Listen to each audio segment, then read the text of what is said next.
I could cut this top off so we could flip it around, have a flat base, have it shorter, and then we could just get the best slab first, and if it gets bad, we could just stop. Oh yeah, then we could trim that, then we're good that Then way. we could start on the good side, so then if it gets bad, we could just stop, instead of like starting like with aiming for this. Yeah, aiming here. for that, yep.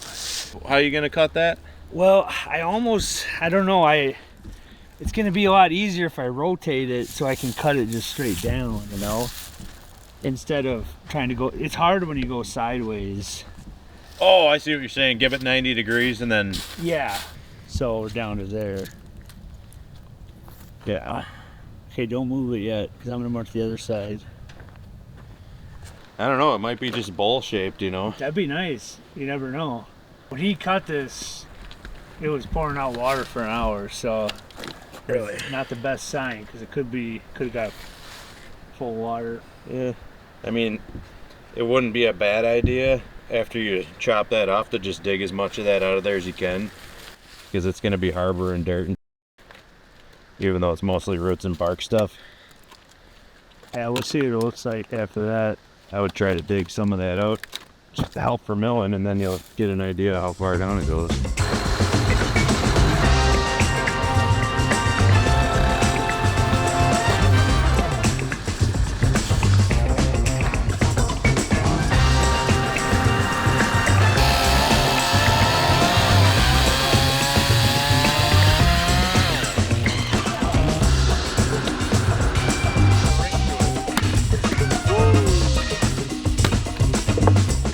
Well, we're gonna try to put this cookie on the mill and get a flat cut. I think we're gonna go for a cookie. Going for the cookie. Yep.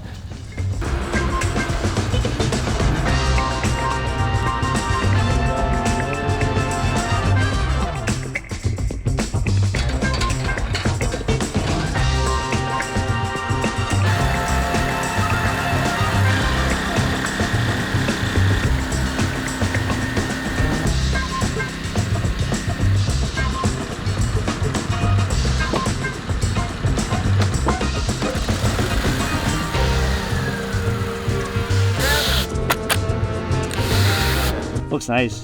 Just a lot of work to, you know, make something like this into something usable. It's either do this or wait till it dries and flatten it on a router gantry.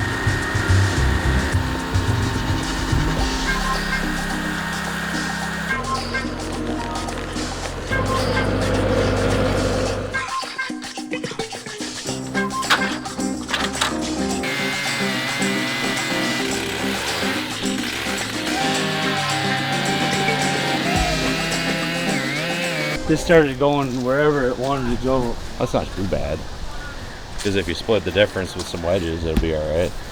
Yeah, because if you just cut, you know, that out. Yeah, maybe we'll do that so we can actually tell what's going on here, you know.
Okay, up on deck we got a maple. It was a little cantankerous, but we got it.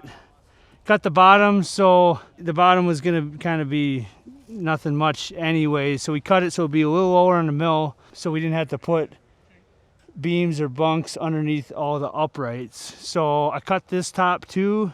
So the log was about this tall and 1.5 people long. I mean, it's a beast.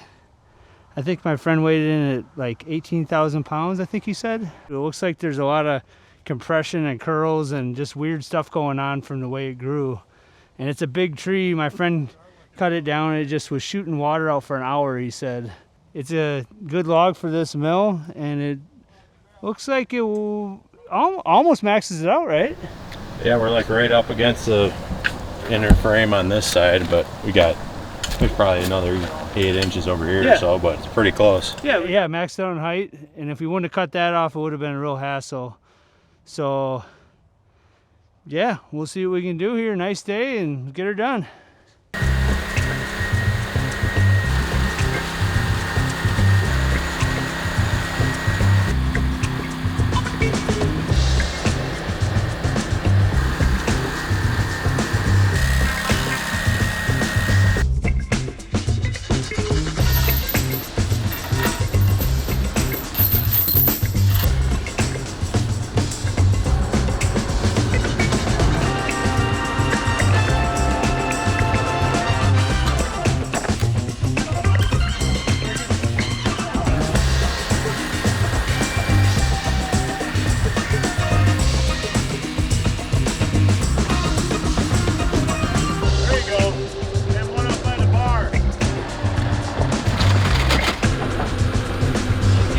This is unbelievable, the size of this thing, and look at the design.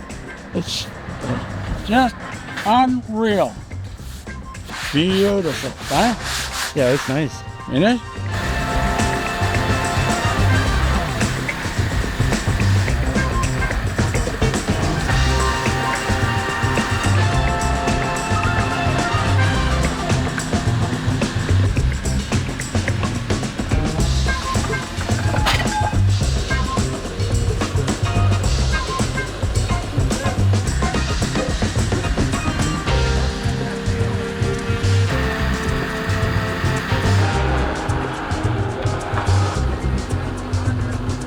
Now it's starting to get pretty bad. At least one more, right? We pretty much got to try it. I only say that because your quarter sawn right there, and it's probably a pretty good looking figure, you know?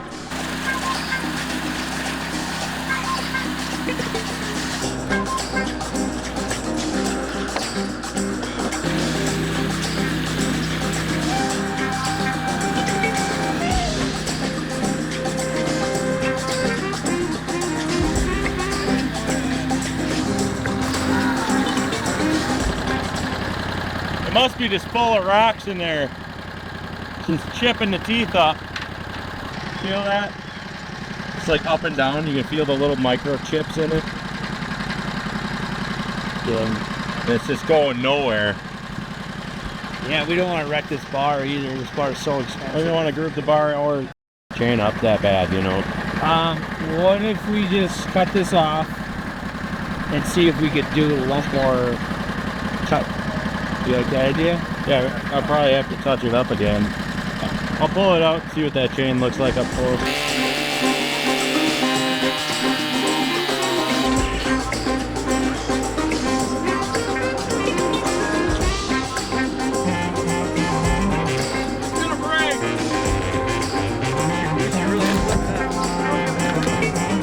Maybe if the thing was like, you know, straight over here, but it's just gonna be falling apart too. Well, yeah, that one will fall apart. And yeah, like I said, it's gonna be 4 feet here, 5 feet down there. And it's got a crack in it, and it's got rock coming in from the underside. And you're kind of already past the best figure, you know. If it would stay together, it'd be a different story, but if it ain't gonna stay together. What is that? Insulator. That's what it was. There's glass in there. Oh. Yeah, but pick that up from power. Is that really glass? Yeah. Yeah, look at this right here. Yeah, and you couldn't tell you were hitting it. It just like all of a sudden stopped, but it doesn't make any noise. Yeah, there's glass everywhere. Wow, yeah, it's an old insulator. Yep, they were that color. Yeah. Oh, it's gonna be good. Hey, anybody want some free firewood? Yeah. I'll take it.